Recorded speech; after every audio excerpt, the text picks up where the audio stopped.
Hi everybody, this is Tommy's Outdoors vlog number 2. And just a couple of weeks ago, Garmin released a new watch for outdoors enthusiasts called Instinct.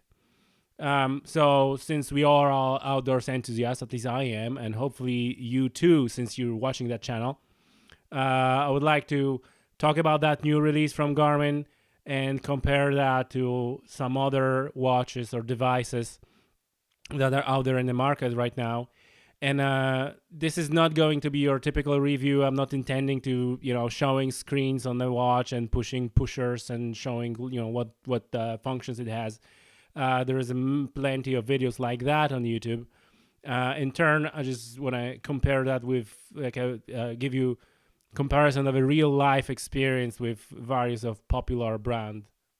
So before I go any further, if you listening to that audio version of the vlog on your podcasting platform, you may head onto YouTube and subscribe to the channel. And if you're watching that on YouTube, definitely go to your favorite podcasting app and subscribe to Tommy's Outdoors podcast there.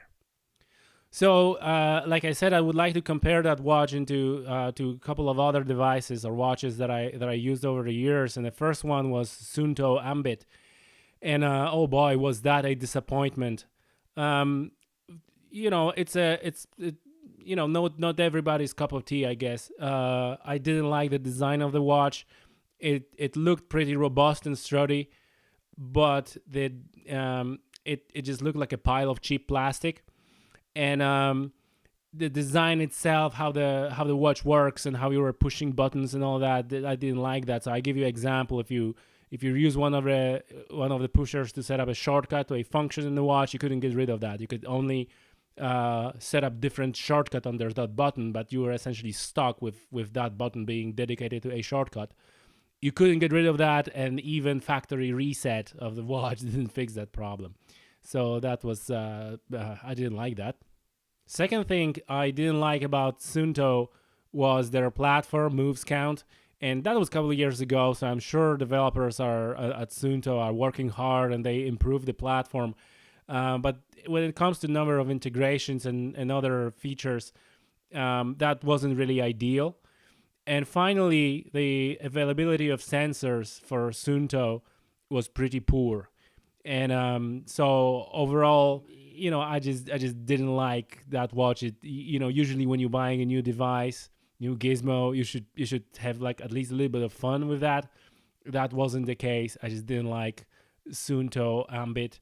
And so then I was looking at other options, and other option was Suunto Traverse, which promised to be a little bit nicer with this metal brushed bezel and not such a plasticky watch. But then compared to other watches on the market at the time, it was, very outdated and pretty overpriced given the functions.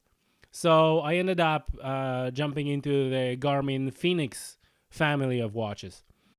It's sufficient to say I went through 4 of those. Okay, they were very easy in my view, very easy to damage. There was a problems with the screen. Then one of them had developed dead pixels on the screen. I crashed on my bike of one watches, and the glass was just literally shattered.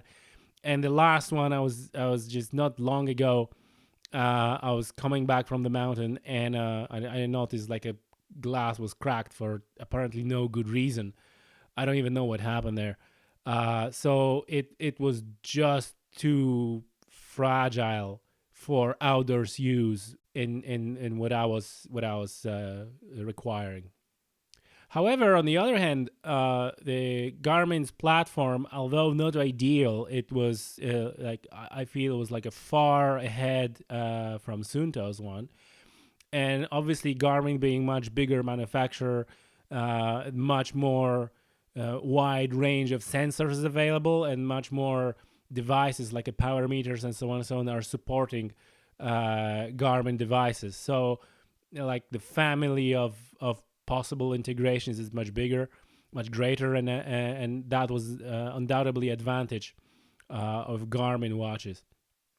Unfortunately, Garmin kind of went into the direction that they tried to make their watches kind of like a little bit of a luxury item. I think they released the Fenix Chronos, which was like an absurd price for the well, sport watch or outdoors watch, and they were going kind of into that direction. Suunto obviously was trying to compete with them, and they were releasing watches. I think Spartan they're called, but again, they're kind of nice, shiny, and definitely ruggedness and kind of usability day to day in a harsh condition wasn't high on the agenda. And obviously, being kind of like a luxury nice item, the prices of those watches were approaching $1,000 or €1,000. So that's not ideal. And then, so like I said, I broke my fourth Garmin Fenix. So I was looking again at on the market to find out, okay, what are the outdoors watches? And just as I was doing, I think I got rid of my Fenix on Thursday, and on Friday I watched the DC Rainmaker video saying like Garmin just released a new watch called Instinct. And like to me, it was like a perfect timing, and that watch is exactly what I was looking for. I think that for the outdoors use, it's ideal because it's like come back to the tool watch. It's a tool watch. It doesn't mean to be nice. It's really understated. Using that terminology, it's an understated watch. It's ruggedized. It has like a thick plastic bezel. It has a hardened glass. It's built to the military spec, so it's definitely built so it's supposed to be hard wearing and withstand use and abuse. What Garmin done with that watch as well, they got rid of all the non-essential things for the outdoor. So that's a device that is meant to provide you information and then record some information so you can analyze it at home. Do you need a color screen that has more colors than your competitor's screens? No, you do not. What you do need is a nice readability, especially in the conditions where there's direct sunlight or anything like that. So instead of so Garmin ditched color screen. They put like a monochromatic, highly readable screen, which again speaks to kind of like a very utilitarian approach to the watch. It's a tool watch. It's an understated watch. It has a monochromatic display. It's not fancy, but it does the job really well. It's super readable. If you ever need a backlight on that watch, it's perhaps in complete darkness, like back in the days with the Casio watches and so on. So that's the first thing that they ditched from Fenix watches. So that's almost every feature from Fenix, except a few of those. And I quickly go through those. So one of them is a color screen that has a monochromatic screen. You don't have a mapping functions that is present with more advanced Fenix watches.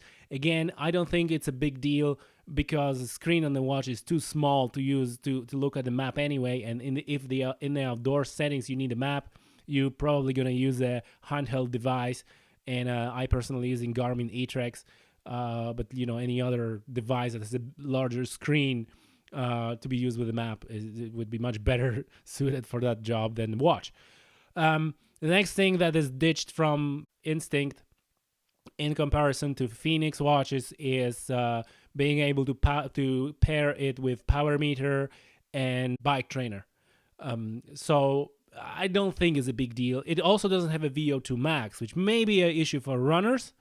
But definitely for cyclists, I don't see this being as any issue because cyclists usually want to pair their indoor trainer or their power meter with their bike computer, right? So that bike computer also measures VO2 max.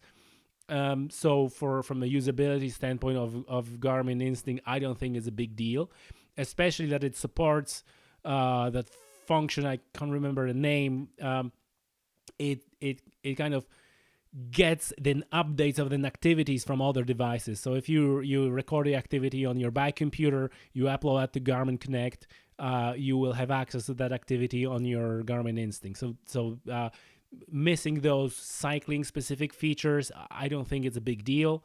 In terms of VO2 max, yes, runners may be upset about that. And finally, what Garmin ditched from Garmin Instinct is Connect IQ. Again, I don't see this as a big deal. This is very, it's a tool watch. It has all the functions you can possibly want. And again, I feel like Connect IQ is more aimed at, like, you have a watch faces, colorful things, you display your photos, stuff like that. That's not the target for that watch. It's not what it's meant to be. It's meant to be hard wearing in tough conditions, record your activity and provide you, basic information. Granted, data fields could be useful. Well, tough. I will live without that. So just to recap, I think it's a very good move by Garmin for all outdoors enthusiasts who need a watch which is primarily a tool. It needs to be readable. It needs to provide all the information that you need, record your activity, record some data, so you can then look at it and analyze it at home on your computer. And you're not necessarily looking for this item being flashy or nice or turn any heads. You just want a tool. I think it's a great kind of comeback to the roots of tool watches by Garmin, with all the ruggedized case on it. How it will fare over time, the jury is still out. Like I said, I was using Suunto and Fenix for a good number of years. The jury, like I said, jury is still out. We'll see how Instinct will go over time, but definitely, at least the idea is very good. At the market right now, best bang for buck. You have like 95% of functions offered by much higher priced Garmin Fenix watches, and at the same time, the price point is much lower. I think around €300. So if you compare that to like Garmin Fenix 5 or 5X, it's you can buy two Instincts for price of one Fenix almost. So that's it for today. I hope you enjoyed it. I hope I provided some information and that was useful in any way. Leave the comments and subscribe to the podcast. And of course, until the next time, thanks for watching.